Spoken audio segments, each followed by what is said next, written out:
Bill Schneider's expertise is in chemical applications of density functional theory simulations. He began his professional career in the Ford Motor Company research laboratory, working on a variety of problems related to the environmental impacts of automobile emissions. There he developed an interest in catalytic chemistry of NOx for diesel emission control, and he has published extensively on the chemistry and mechanisms of NOx decomposition, selective catalytic reduction, trapping, and oxidation catalysis. In 2014, he joined the Chemical and Biomolecular Engineering faculty at the University of Notre Dame as an associate professor. At Notre Dame, he has continued his research into the theory of molecular simulation in heterogeneous catalysis, with a particular emphasis on the reaction environment effects on catalytic materials and their implications for mechanisms and reactivity. He was promoted to professor in 2010 and was awarded the H. Clifford and Evelyn A. Brosi Chair in the College of Engineering in 2016.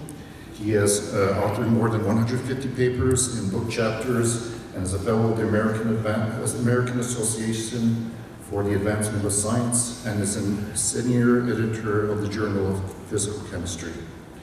And he makes his home in Granger, Indiana, with his 3 children, Justin, Mimi, and Meredith. So it's a great pleasure to introduce Bill, and the floor is yours. Thank you, Johnson.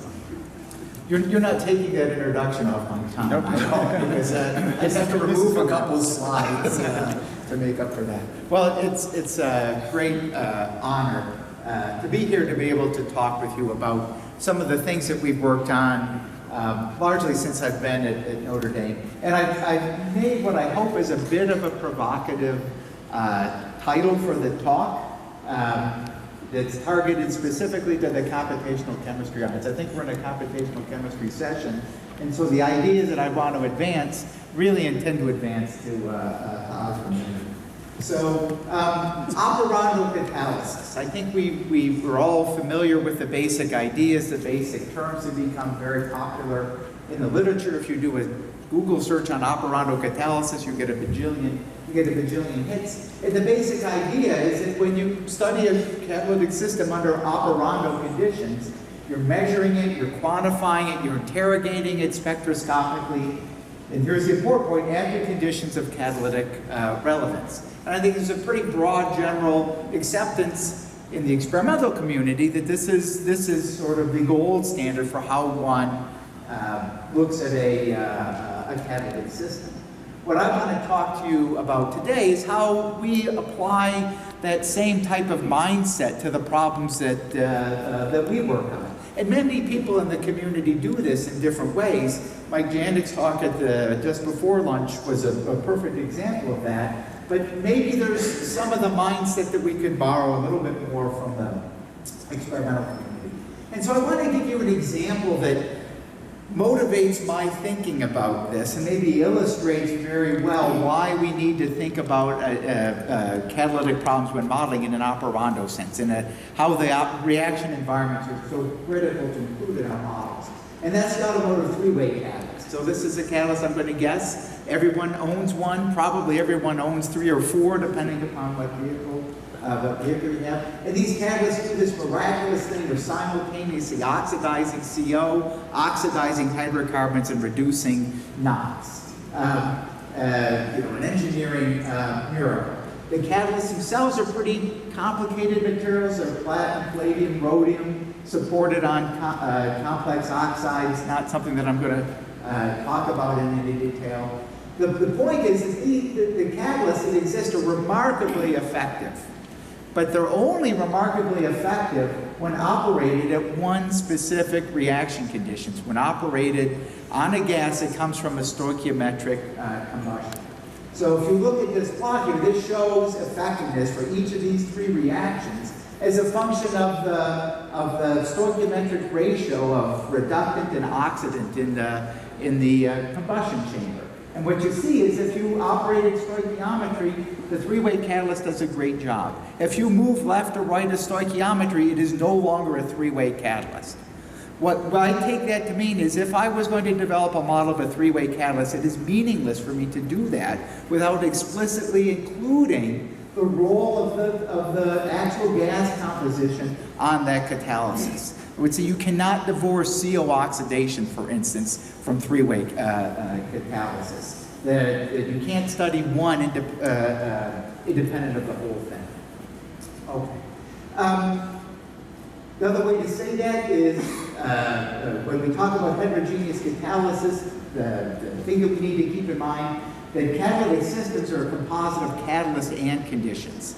And we understand it from an experimental point of view. I think from a computational point of view, we need to think about that as well. Now, as I develop first principles models of catalytic systems, this idea first hit me when we started to look at the NO oxidation problem. And I actually started to do this a while back, even while I was still at Ford. So NO oxidation is important in lead NOx after treatment and diesel after treatment.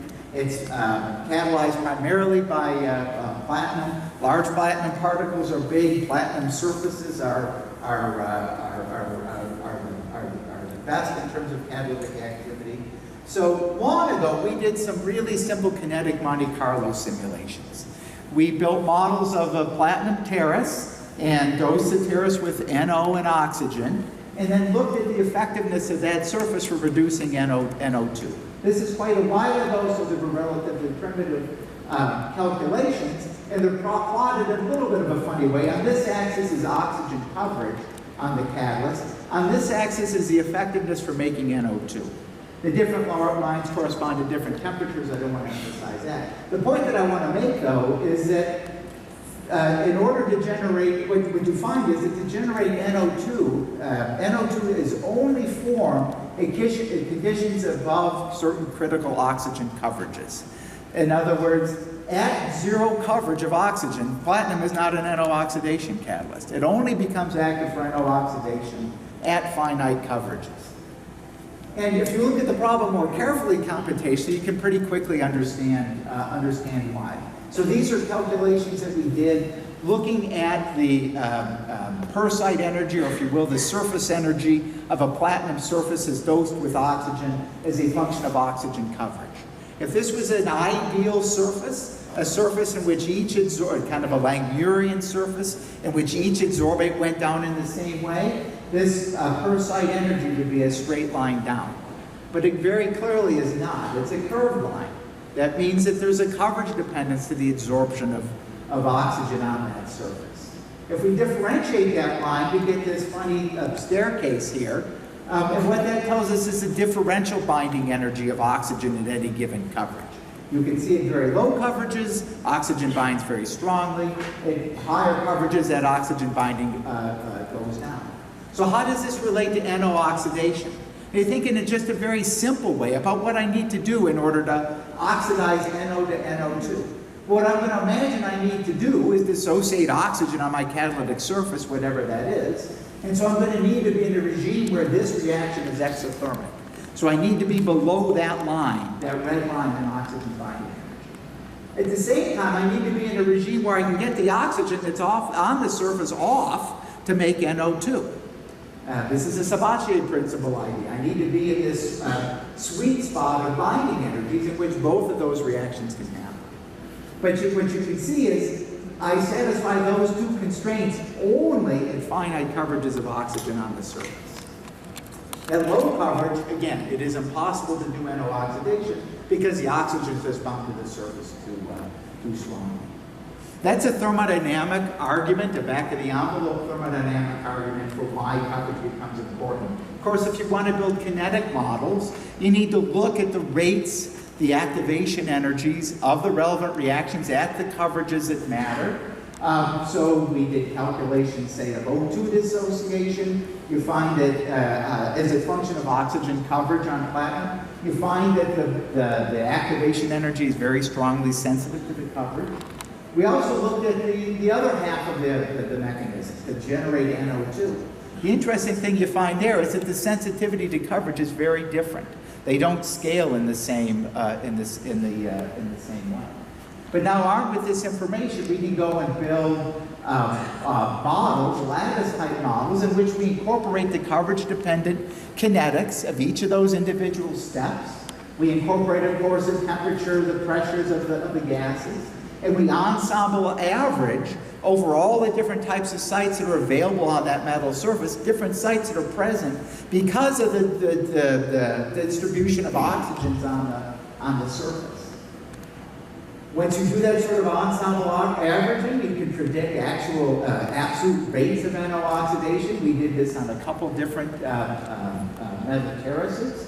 And you can differentiate those rates to get at things that can actually be checked in the laboratory. Things like inherent activation energies, NO orders, and so forth. And you see that these things, well, now thought in this way, themselves are functions of coverage, themselves are functions of reaction conditions. At the end of the day, when we roll this all up, there are very nice experiments from the group of Fabio Ribeiro of exactly these quantities of exactly the same conditions. And you see, once we go to all this effort to incorporate the actual reaction environments on the catalysis, we get very nice agreement with what's observed. Now, I went through that very quickly, and I did that intentionally because I really didn't want to belabor the details. I wanted to just get to 3 points, 3 bottom lines about NO oxidation. One point is that platinum itself is not an NO oxidation catalyst. If you take platinum and you put it in an NO oxidation environment, it's just going to get covered with oxygen. So it's not platinum that's an NO oxidation catalyst, it's oxygen-covered platinum that's active for NO oxidation. And the third point that I want to make is that you only come to that realization and you only recover the correct kinetics if you look at the reaction in your models, including both the reactants, NO and oxygen, and the products, NO2. In other words, looking at the reaction at meaningful conditions, at conditions of finite conversion. If we look at this reaction at zero conversion, where there's only NO and O2 in the reaction stream, it's not a realistic representation of what the catalyst is. Okay. All right, so let me change gears a little bit. That was a quick pitch for why and how one can incorporate reaction conditions into modeling a heterogeneous reaction. Let me now talk about a little bit more complicated reaction, again related to NO, the selective catalytic reduction of NOx. This is a reaction in which an NO, again produced in combustion that you want to clean up somehow, is reduced by titrating with ammonia. This happens in the presence of excess oxygen to make nitrogen and water. This was sort of a holy grail of environmental catalysis for a long time, at least for transportation applications, until around the middle 2000s when copper SSZ13 was discovered, so a copper exchange zeolite, was discovered to have activity over a broad temperature window for this catalysis. And so we've been interested to understand what exactly this catalyst is, why copper, why SSZ13, what governs the kinetics, what governs the light-off, and so forth, in the hopes of being able to develop better materials. Now, this problem is a little bit, even out of the gate, is a little bit harder than the platinum NO oxidation problem. In the platinum case, I told you I'm going to start with a platinum surface. I know what my catalyst is, sort of in vacuum, and then I'm going to incorporate in my models, you know, the finite effects of the reaction environment. With the copper SSZ13, it's not so obvious even out of the gate. What exactly do I have? SSZ13 is a zeolite, so primarily an SiO2 crystalline lattice. What makes it interesting catalytically is on that lattice, and there are occasional substitutions of aluminums for silicons. The aluminums introduce a charge, so those charges are compensated by an extra lattice cation. What that means is that when one prepares copper SSZ13 catalyst, that there are at least two compositional variables or two compositional degrees of freedom that are present. One is the ratio of silicon to aluminum, the other is the ratio of copper to aluminum. And so if I'm going to model this material, I need to understand as a function of those two composition variables what exactly the catalyst is. I can't build a model until I know what is actually present in the material. Certainly I can't make connections to the experiment until I can fill out that phase diagram. Not only do I need to be able to do that, but I need to be able to understand how those composition degrees of freedom evolve under the conditions of observation, and ultimately how they evolve under SCR conditions. Okay. Now, there's a lot to this story. We've been working on this for quite a number of years. So pieces I will go by just briefly. You'll remember that copper comes in +1 and +2 oxidation states. As exchanged, it's generally present as +2 ion. And there's ample evidence that when exchange is +2, that the coppers either sit inside rings near two aluminums that look like this, so a copper 2 discharge compensating 2 aluminum, or if such sites are not available, that the coppers will sit near a single aluminum and be charge compensate that aluminum and have an extra lattice OH.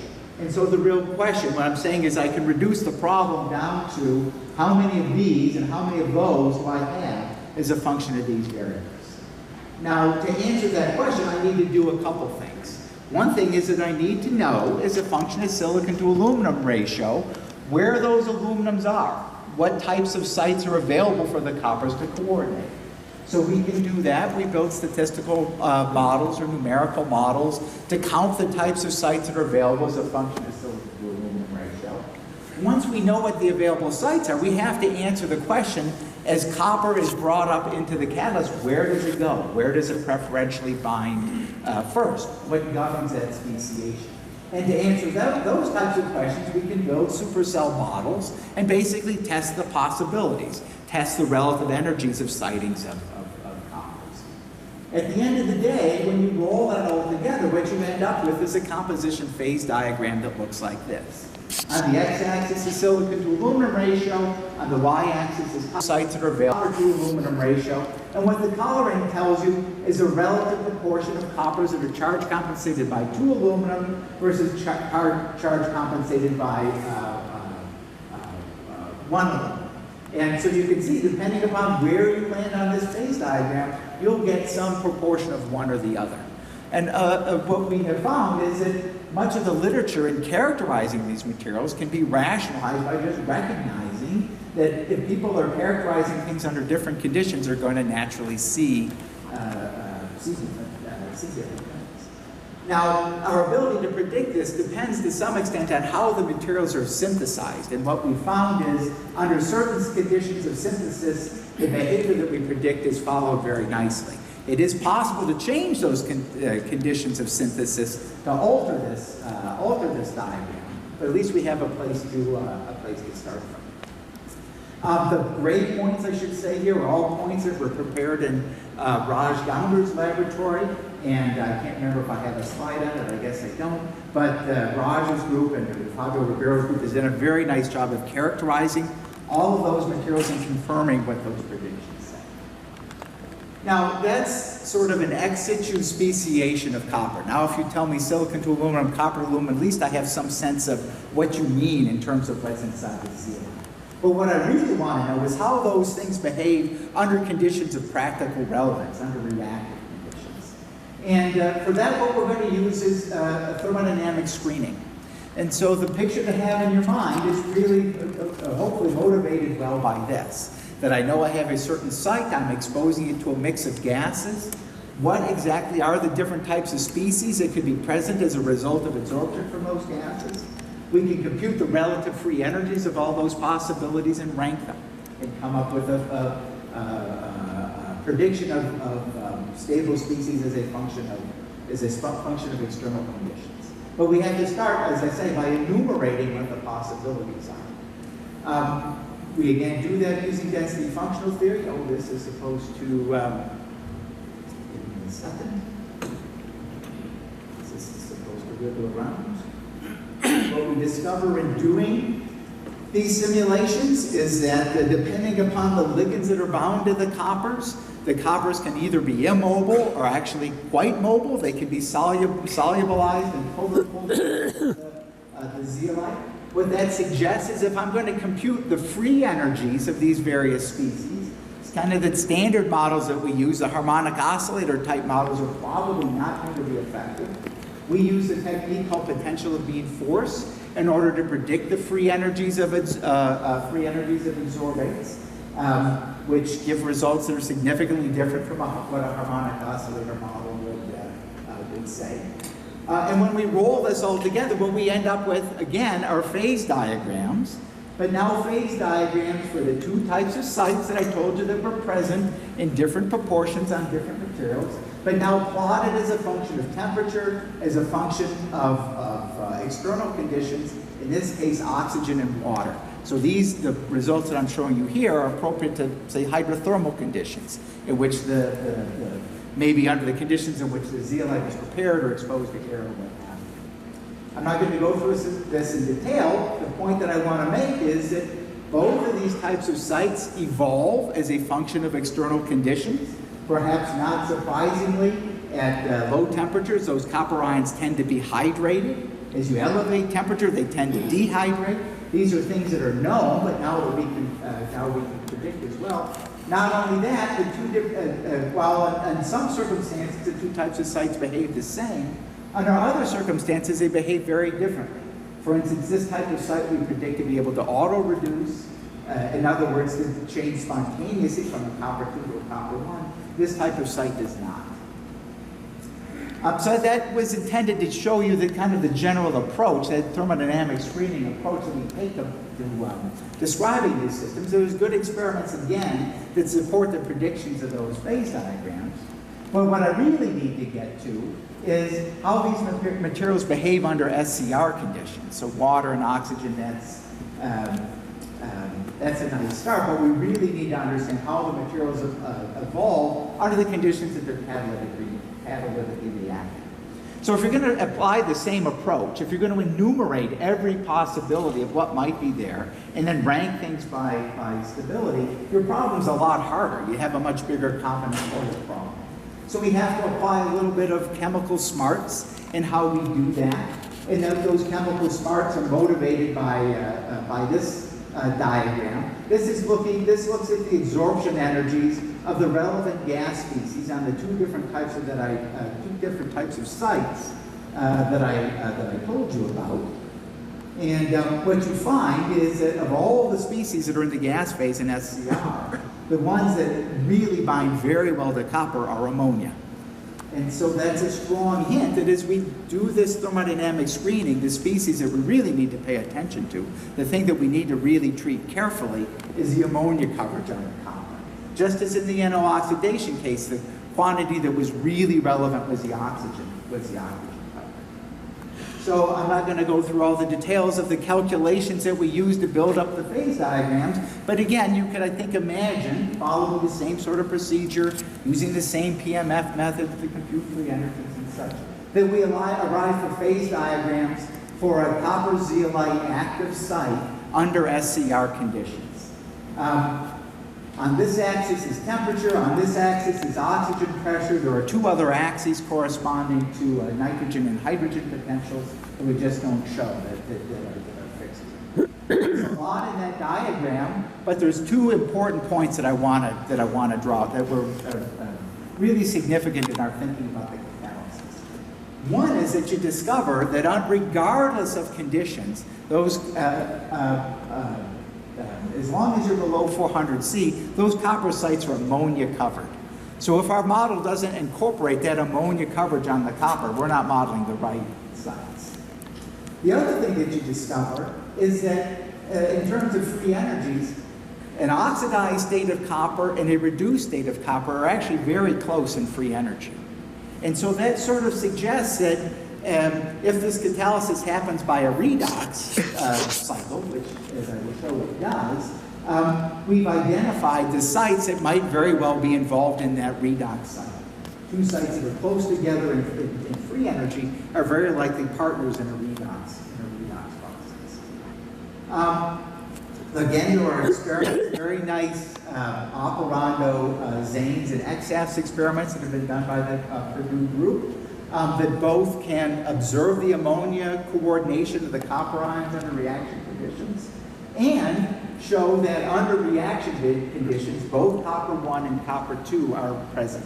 In other words, those sites that appear as copper 2 ex situ under SCR conditions appear as a mix of copper 1 and copper 2. Suggests a picture that looks like this. Here are the results, here are the predictions of the stable SCR species that we made, the oxidized state, the reduced state. We said that they're ammonia solvated. When they're ammonia solvated, they're quite mobile, they're kind of living inside those cages. And now the real question becomes, well, how did these two states connect to one another? How do we complete the catalytic cycle using these as our two states? Now, so I'll point out that there's a reduction half cycle from copper 2 to copper 1, and there's an oxidation half cycle from copper 1 to copper 2. The reduction half cycle turns out to be not that difficult to sort out. It harkens back to chemistry that's been known for a fair while with regards to SCR on vanadium catalysts. It involves a coupling of an ammonia and an NO on an oxidized copper site to make nitrogen and water and to liberate a proton that actually can be quantified in experiments. We can compute the barriers and energies of all these intermediate steps. And as I say, this part of the cycle works very well, and again is consistent with what's observed experimentally. The piece that we've been working on most recently, and I think is arguably the most interesting, is this half of the cycle. How we go backwards to close the cycle to take oxidized copper back to reduced copper. Now we know that the SCR reaction requires oxygen, that oxygen is an oxidant in the cycle. So somehow oxygen must be involved in this half reaction. There are some very nice experiments that came from our collaborators at Purdue that shed some light on what might be happening. And this on the right, on the left, is a plot of SCR rate as a function of the density of copper inside the zeolite. So you can imagine you have a zeolite framework, and you can dose in coppers to different extents of exchange. And in some sense, what you're doing is adjusting the physical density of copper inside the zeolite. Now, if it's a single site catalyst, that density of copper should not matter. And the rate, the SCR rate, then should just scale linearly with the amount of copper that's in the zeolite. That's true over a large range, but if you reach a sufficiently low density of copper, you find that there's a deviation from linearity. In fact, if you look real carefully, it appears like a second order, like a quadratic behavior in copper density. At the same time, across that axis, if you look at the oxygen order, the rate order with respect to the adjustment of oxygen pressure, at high copper densities, the rate order is very low. But as the copper density goes down, that rate order goes up. Again, suggesting that whatever's controlling this is coupled to a reaction that involves oxygen. The other piece of evidence that you find is if you look at the fraction of copper 1 to copper 2 as a function of that copper density, again, it's a variable. It's not a constant. As the copper becomes more dilute, more and more of the copper is present as copper 1. That's not to say the redox isn't still happening, but what it's telling you is that the reaction is getting hung up more and more on the oxidation side. We're moving into a regime where we're increasingly rate limited by that oxidation half cycle. So what could be going on? Well, I mentioned this, the rate dependence appears to go as copper 2. I mentioned the oxygen. Now, my collaborators at Purdue did some very nice transient oxidation experiments. So the idea here is that you start with a catalyst and you put it all in the reduced state, all in the copper 1 state by going around the first half of that half cycle and then stop.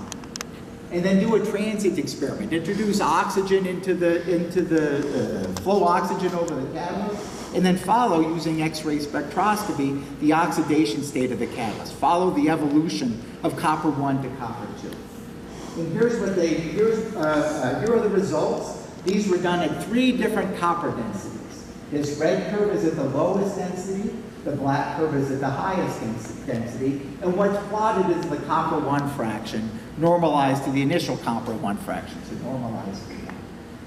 What you discover is that reoxidation process happens in a way that's approximately second order in the density of copper. Not first order, but second order. You can fit each of those curves to a second order equation. If this was a simple homogeneous reaction, you would expect that each of those fits would give you the same rate constant, the same K. They do not. They give Ks that vary systematically with the copper density. The third thing that you see is that you never get to the point of oxidizing all of the copper. There's always a recalcitrant fraction of copper that does not oxidize. And it also changes systematically with the copper layer. And the last thing that I'll point out is all of this is happening at densities that are less than, on average, 1 copper per kg. So the concentrations that we're looking at are fairly dilute in copper. What we learned from this graph is that whatever's going on in this oxidation half cycle, it's not single site. It's involving more than 1 copper. It's not homogeneous, because these rate constants are varying as a function of copper density, and it's not mean field. So it's something that's pretty unusual, maybe unique in terms of a process in heterogeneous catalysis. So what's going on? Again, we turn to density functional theory to try to elucidate what's going on. Clearly, this second order behavior would suggest that copper ions are somehow pairing up and reacting with oxygen. But I said that we're in a condition where the coppers are very dilute. So this means that coppers need to be able to find one another in order to react. One of the things we've looked at is the ability of copper to diffuse through the zeolite. We're not the first to do this. Other people, Henry sitting right here, has worked on a similar sort of problem. We find the same thing, that in the reduced state, copper can move between cages fairly facilely. Not only that, once coppers have moved from, say, neighboring cages into adjacent cages, they can combine with oxygen very easily. There's a very well-known literature of dioxygen complexes of copper, a lot of it from the biological and inorganic literature. You find very similar things in this context. Now our ligands are ammonias rather than proteins or what have you, but you find the same sorts of things, same sorts of isomers that form, and ultimately end up with an oxidized dimer of copper. So if the coppers can get together, then they can dimerize and oxidize. But it appeared from the experiments that it's not as if every copper 1 can swim around forever and find another copper 1 and dimerize. So why not? To answer that question, we looked at the dynamics, the free energy for a copper ion to move away from its aluminum host. So we built a very big, big supercell, single aluminum, single copper 1 ion, and it's solvated with ammonia, and then use metadynamics to probe the free energy landscape as that copper ion moves away from its aluminum. And what you can see is that there's a resting place for the copper. As you push it away using the metadynamics algorithm, the free energy goes up. There's a little free energy barrier to go through one of the rings into an adjacent cage, and then the free energy increases further. That's about 60-70 kilojoules per mole at the temperature that this simulation was done. It suggests that the diffusion radius of a copper from its resting aluminum site is around 9 angstroms. So now let's build a model. Let's say that I take a zeolite, and I know the initial copper density. I know that the number of coppers per unit volume. And I just said that I know that any one of those can diffuse on the order of 9 angstroms. So for 2 coppers to find one another, they need to be within 18 angstroms of one another. So I can build a little model where I populate my zeolite with copper in an appropriate way, and then I count the pairable copper, taking into account that they can only travel so far, and I can't double count. A copper can make a partner only one. Let's say that I take only monogamous relationships.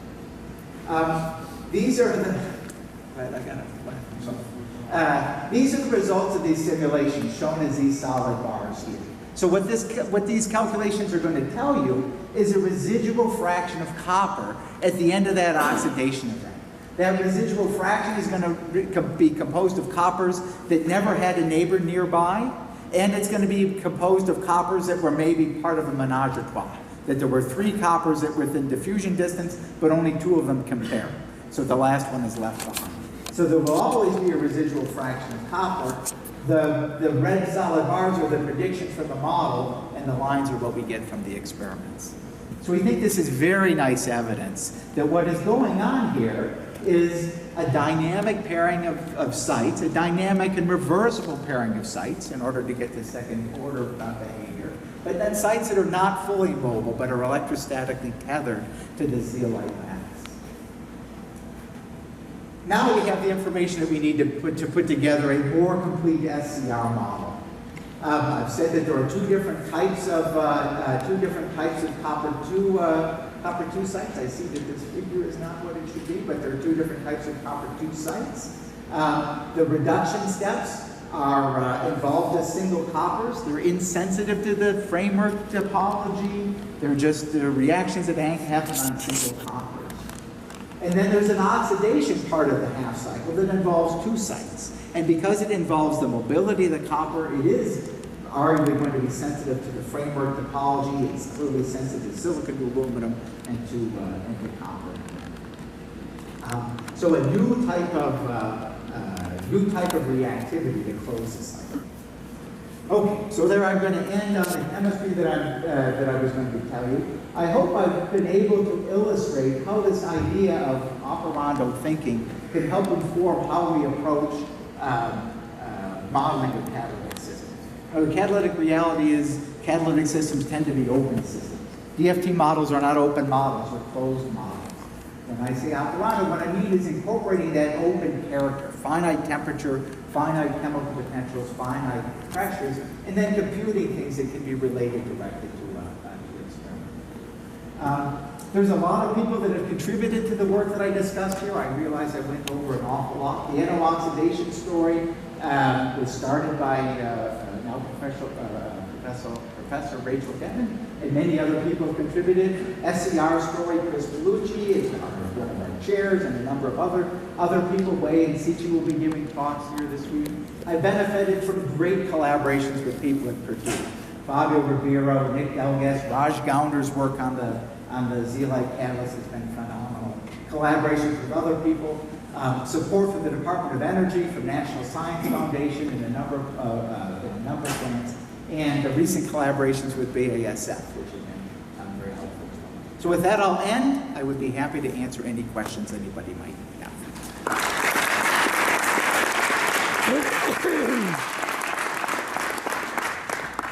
We have time for a couple of questions.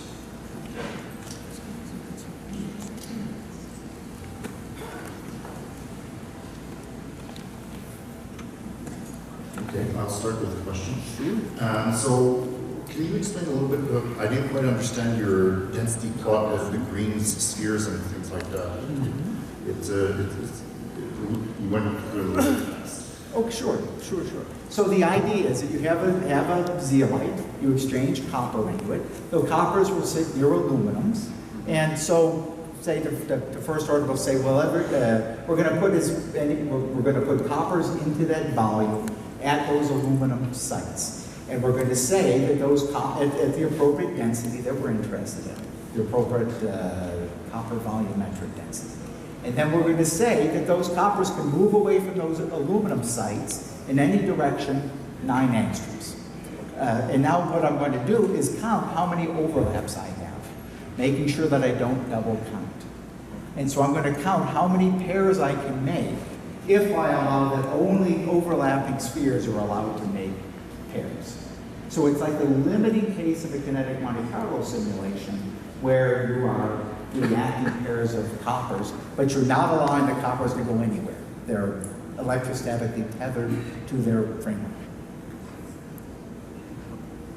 Thank you. So you use both the terms operando and in situ to refer to your DFT calculations at one point. And a chance for the big audience to let you coin a term. Can you tell us the difference between in situ DFT and operando DFT? Well, that was probably a mistake.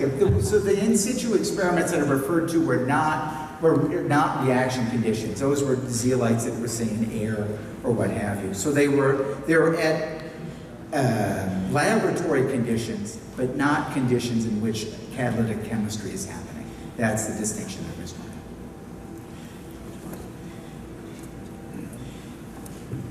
Bill, is there an entropic interpretation of why you have the calcitrant copper line atoms floating around that you lose so much entropy making a dimer that there just should be some? I don't think so. I don't think so, because the energetic driving force is so strong for making those dimers. I don't think there's there's clearly an entropic part to the diffusion volume that they can explore. So we use metadynamics, so there's an entropic component in that free energy surface for the coppers to move. But I don't think there's any. I don't believe there's a configurational entropy component, which is what I thought you were getting at. That's a good question. One quick question. The question is quick. It's about the 9 angstrom radius you're supposing. What happens if you have more alumina? So if you increase decrease the silicon aluminum ratio, so you get more charges, then this range that the copper could diffuse should get longer, isn't it? Well, that's an how does that excellent. affect the story? Yeah, that's an excellent question for which we have no data, at least nothing. Yeah, that's a good question. How that diffusion volume relates to the silicon to aluminum ratio, I don't have an answer for you, but I agree it could depend. Okay, let's thank again, speaker.